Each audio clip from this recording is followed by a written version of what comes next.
My sister stole from me once, I forgave. The second time, I set a trap and filmed it. Now she faces fraud charges and a sentence of 3 years in prison. My sister Rebecca signed the final page of the transfer forms with a flourish while I sat at the end of Mom's dining table. She laid down the pen with a triumphant yet pitying expression on her face as the afternoon sun touched her diamond bracelet. Rebecca passed the papers across to me and said, "There. Completed. I am now formally in charge of your little consultancy business. Natalie, don't worry. I'll handle it well." From across the table, Mom smiled at Rebecca. "You are really giving, my love. Assuming accountability for your sister's failing company. Not everyone would be so generous." Rebecca added, "Family helps family." But her tone gave the impression that she was doing me a great favor rather than robbing me of my companionship. It was obvious that Natalie lacked the skills necessary to manage the intricacies of a corporation. It is preferable to hand over responsibility to someone who genuinely comprehends business administration. Jack, my brother, gave a nod of approval. It makes sense. Natalie has always been more imaginative, not truly designed with the commercial world in mind. Rebecca has the connections, the expertise, and the MBA. This is the appropriate decision. Without saying anything, I took a drink of my coffee. Dad patted my hand and said, "Natalie, you're acting very mature about this. Admitting that you're in over your head must be difficult, but it shows wisdom to accept help. Knowledge?" Silently, I repeated. "Yes," Rebecca replied as she gathered the signed papers into her portfolio made of leather. "To be honest, Natalie, you ought to feel relieved. It's hard to run a business. All those choices, all those obligations. You can now just perform whatever you do, such as freelance consulting. Let me take care of the real business." Mom said, "Your little home office setup is cute. Very charming. Rebecca does, however, have a physical office in the financial district. Appropriate infrastructure. A business that is expanding requires that." I said, "Growing business. Do you believe that to be the case?" Rebecca chuckled. I had heard that piercing sound my entire life. "I've looked at your finances, Natalie. You're just barely making ends meet. Limited income, a small number of clients, and no discernible development trend. At best, it's a hobby business. However, we can truly make something of it with my network, strategic vision, and management." I echoed something of that. "Don't be resentful," Jack said. "Rebecca is attempting to assist. She will establish appropriate procedures, bring in actual clientele, and professionalize your business. You ought to be appreciative." I just said, "Thank you." Rebecca's face softened into something like empathy. "Natalie, I am aware that this is your child. You've been working on it for 4 years. However, there are moments when we must acknowledge that our best efforts fall short. That is not a sign of shame. Absolutely no shame." Mom concurred. "Entrepreneurship is not for everyone. Sweetheart, he tried his hardest. Let your sister's experience now take it to the next level." I looked at my timepiece. 3:15 p.m. Excellent timing. "Is the transfer finished?" Rebecca was the one I asked. "Totally." She patted her portfolio in confirmation. "I had the documents prepared by my attorney. Everything is bound and lawful. I currently have complete control over all business operations, assets, client interactions, and intellectual property. You keep an 18% passive stake, which is a good amount given the situation of the company." "Very kind," I said. "Tomorrow I'll begin contacting your client list," Rebecca added. "Inform them that the management has changed. Assure them that under the new administration, services would continue and most likely even better." I told the clients, "Yes, you should definitely get in touch with them." My tone caused Rebecca to scowl a little. "Are you being snarky, Natalie?" "Absolutely not. You should definitely get in touch with the clients, in my opinion. They will be eager to learn about the change in management." Jack bent over. "What does that mean?" My phone buzzed before I could respond. Just as planned, I took a quick look at the screen. "I must take this, excuse me." I got up and answered the phone as I entered Mom's living room. Speaking is Natalie Wright. "This is Director Harris from the SEC Division of Enforcement, Miss Wright. As agreed upon, we are prepared to move forward. Do you have the topic now?" "Yes, the transfer was just finished." "Outstanding." And with complete knowledge, she voluntarily signed every document. She was assuming command of the company. Entirely voluntarily. She demanded it. In fact, I thought she was helping me. After a little silence, there may have been a silent chuckle. "I've spent 20 years looking into corporate fraud, Miss Wright. I have never witnessed someone willingly take over a bogus business while the real culprit stands by. This will be a fascinating experience. I hoped it would be instructive for you." We're 4 minutes out. Keep them there if you can. They won't leave, I said. What kind of work? You don't have a business anymore, remember? I just took it over. Right? I said by mistake. Natalie. What's going on? Dad asked. You're acting strange. I went back to the dining room where my family was watching me with various expressions of curiosity and concern. Who was that? Mom asked.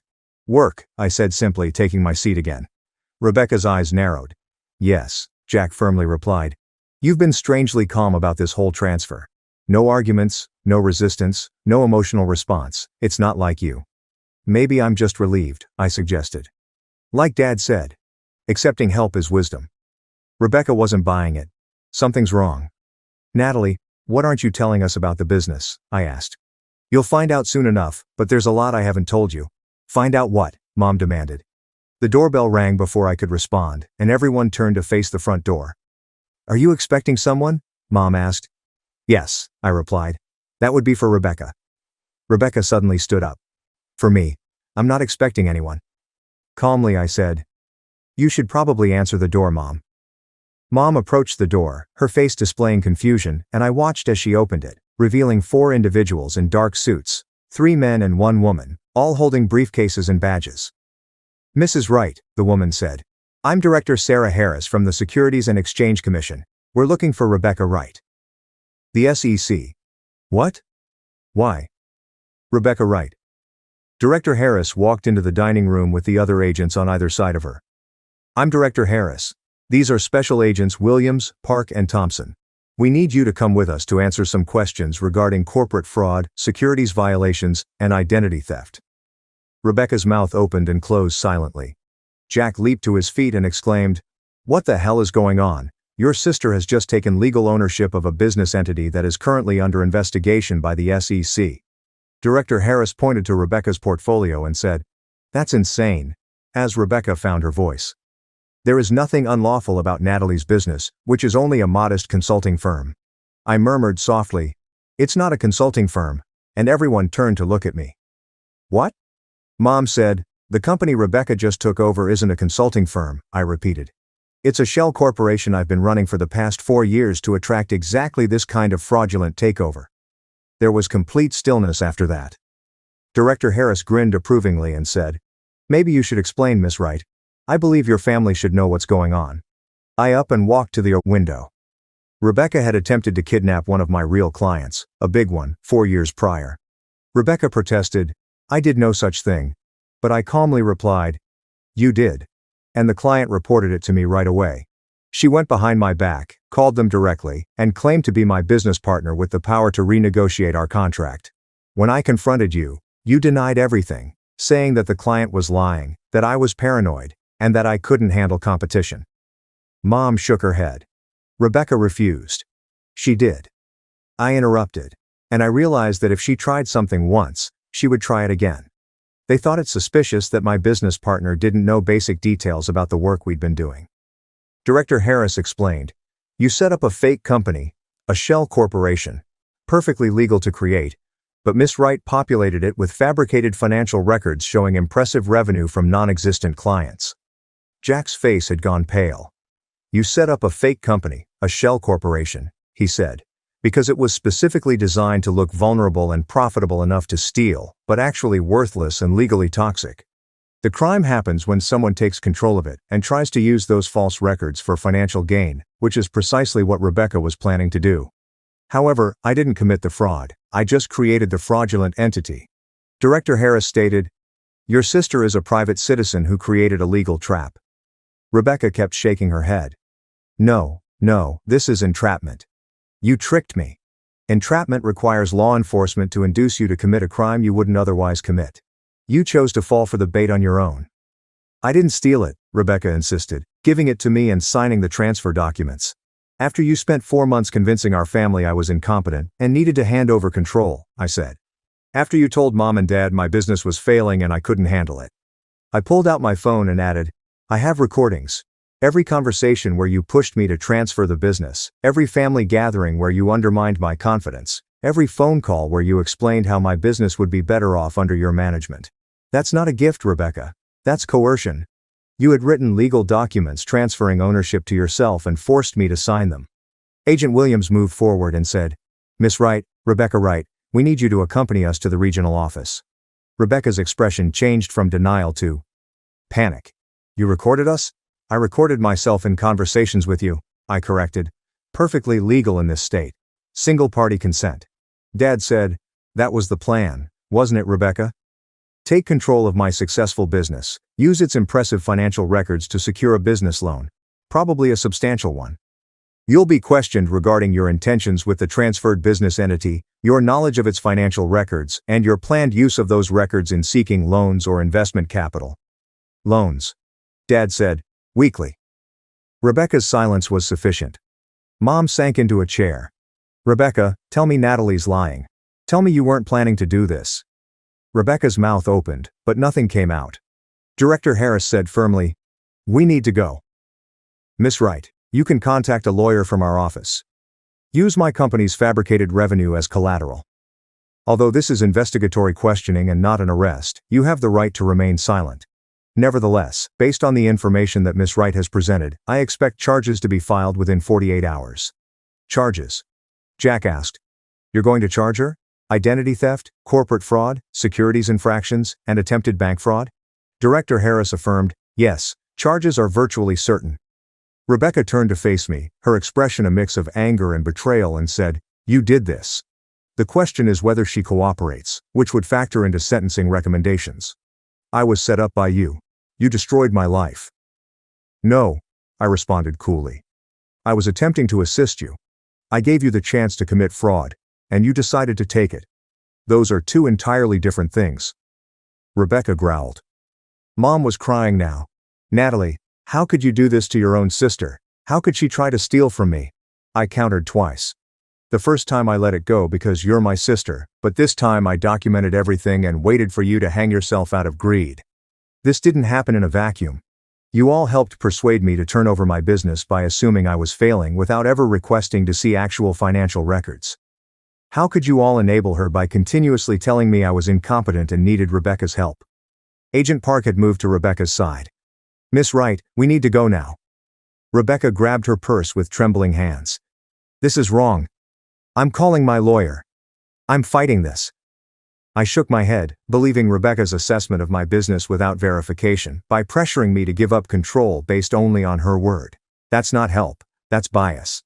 Director Harris said, that's your right, but I should warn you, Miss Wright's documentation is extensive. It includes 4 years of recorded conversations, fake financial records that you admitted to reviewing, transfer documents that you drafted with a clear intent to take ownership, and preliminary loan applications that you filed using the false revenue figures. It's a pretty solid case against you. Loan applications? Mom whispered. You've already applied for loans, Rebecca. Rebecca didn't respond, instead staring at me with a look of disbelief and hatred I had never seen before. I trusted you, Rebecca said. You're my sister. And you tried to steal from me, I said twice. The entire severity of the situation seemed to finally sink my family as the SEC officers walked Rebecca toward the door. Mom continued to cry softly, Dad remained still, staring at nothing, and Director Harris hesitated at the door as Jack slumped into a chair, his face ashen. Trust goes both ways. I'll be there, Miss Wright, Natalie Wright. We'll need you to come to the office tomorrow to give formal testimony. 9 a.m. work for you. Excellent work, by the way. This operation was textbook. We'll probably use it as a case study in fraud investigation training. She looked at my family. You should all be proud of her. She saw a pattern of criminal behavior and made a sophisticated trap to record it. Jack finally said, you planned this for 4 years. 4 years of pretending to have a failing business, letting Rebecca undermine you, letting us all believe you were incompetent, all to trap her. After they left with Rebecca, the house fell silent except for Mom's quiet sobbing. Few people have the patience and strategic thinking to pull off something like this. Yes, I replied. That's sociopathic, Jack observed. That's justice, I clarified. Rebecca lied 4 years ago, and nobody took me seriously. She got away with it. But she's your sister, Mom exclaimed through tears. And I'm her sister, I said, setting up a scenario in which she would commit fraud once more, but this time with paperwork so complete that denial would be impossible. The business. Your true business. What is it? Corporate fraud investigation consultancy, I said I work with companies to discover and document internal fraud. I'm extremely excellent at it. That didn't stop her from trying to steal from me twice. Dad finally found his voice. I've assisted in the prosecution of 15 cases over the last 4 years, and this will be 16. Jack answered slowly. You're a fraud investigator. We all thought you were a failing consultant. You believed what Rebecca told you, I corrected her. She said I was failing and you accepted it without question. Mom said weakly. She works in finance. We thought she knew what she was talking about. She doesn't do finance. I agreed. She knew exactly what she was doing when she tried to steal my first client, and she knew exactly what she was doing when she took over my fake business. The MBA didn't make Rebecca honest. It only made her a more sophisticated criminal. None of you ever asked to see my actual financials, meet my real clients, or visit my actual office. Jack got up and said, I have to leave. I can't. I have to process this. Before you leave, I told him, you should know you're all on the recordings too. The SEC has the recordings of every time you pushed me to transfer the business, every time you accused me of being incompetent, and every time you confirmed Rebecca's theft. They won't charge you because you didn't profit financially, but your involvement is recorded. Dad reiterated, you're saying we helped Rebecca commit fraud. You created the environment that enabled it. Jack's face flushed scarlet. You recorded all of us. I recorded conversations I was part of. I responded, legal, as I mentioned, and necessary to prove the coercion element of Rebecca's fraud. You spent months persuading me that I was failing, that I needed Rebecca's assistance, and that moving the business was the right decision, I said. Rebecca needed that very much. Mom stood shakily and said, get out. I stared at her and said, what? Family pressure to make the theft look consensual. You did this. You caged your own sister. You used your own family. You're not the daughter I raised. No. I agreed. I'm not. Get out of my house, Mom continued, her voice now more forceful. I'm the daughter who discovered that sometimes the only way to obtain justice is to create it yourself, and that, as Mom once said, that's not justice. I'm the daughter who discovered that family will believe your siblings' lies over your truth, and that you have to document everything because no one will believe you. That's retaliation. It's both, I said plainly. Rebecca did something wrong. I recorded it. She will be held accountable. That's how justice operates. You could have just cut her off, Dad said. You could have refused to collaborate with her. You could have kept your distance. You didn't have to ruin her life. I tried that. I withdrew after the initial theft attempt, but Rebecca persisted in interfering with my work life, undermining me, and setting herself up to steal again. The only way to stop her was to allow her to steal something worthless and be caught. Jack shook his head. This whole thing is sick. I said, raising my voice for the first time.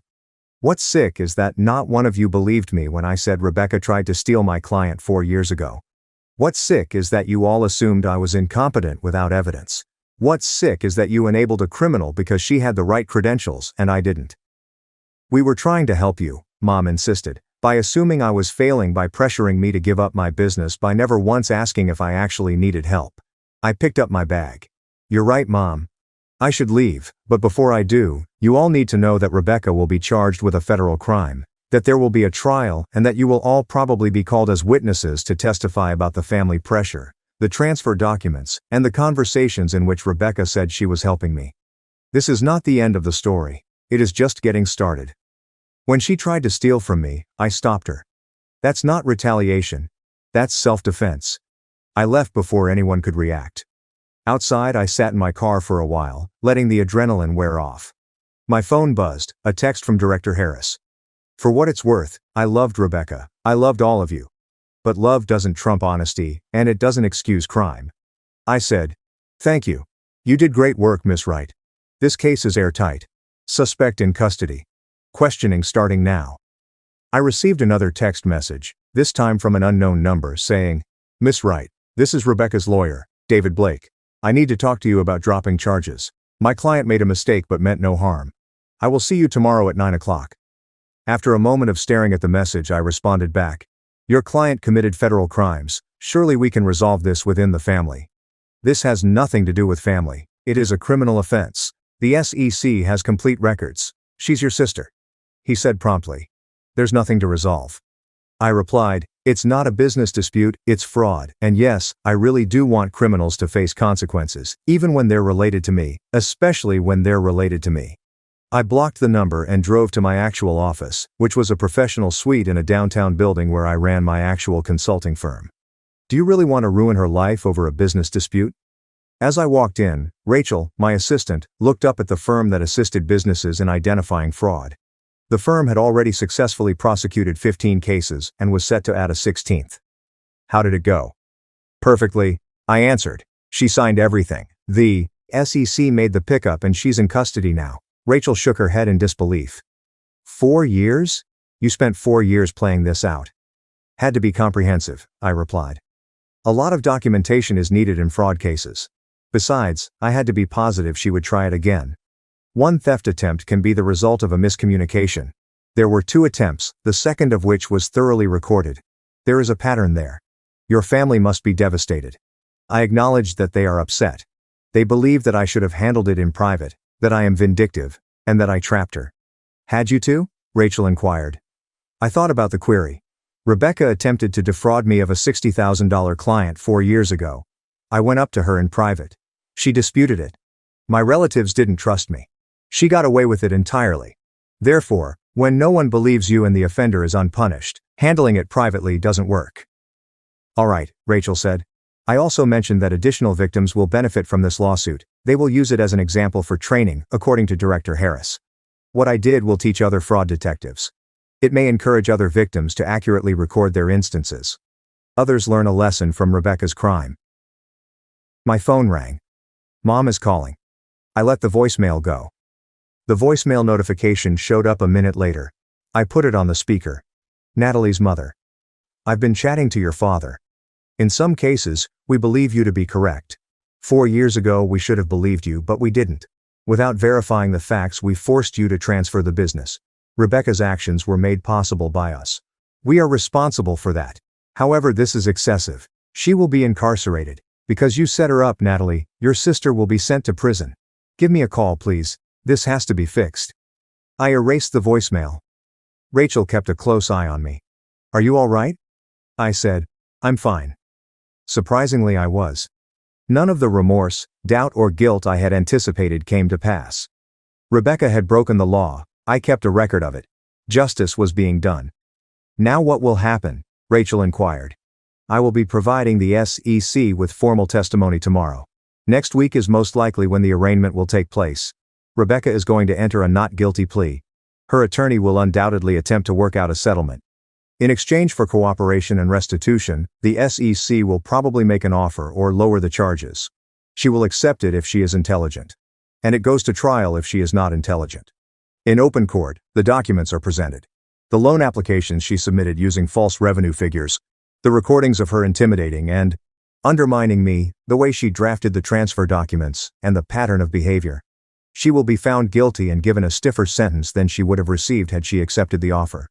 Rachel said, You've thought this through. I've had 4 years to consider it, I said. This is an instinct, Rachel. Every possible result, every potential issue, every legal viewpoint, this is a tactic. My phone rang once more. This time Jack, I responded via speaker. What? Natalie, Mom is a mess, I said. You should return and speak with us about what? Dad isn't any better. About making this right? About putting this right? Although Rebecca made a mistake, federal charges are not warranted. She is a member of the family. Fraudulent family members. I repeated myself. You don't have any proof the first time. Her word is against yours.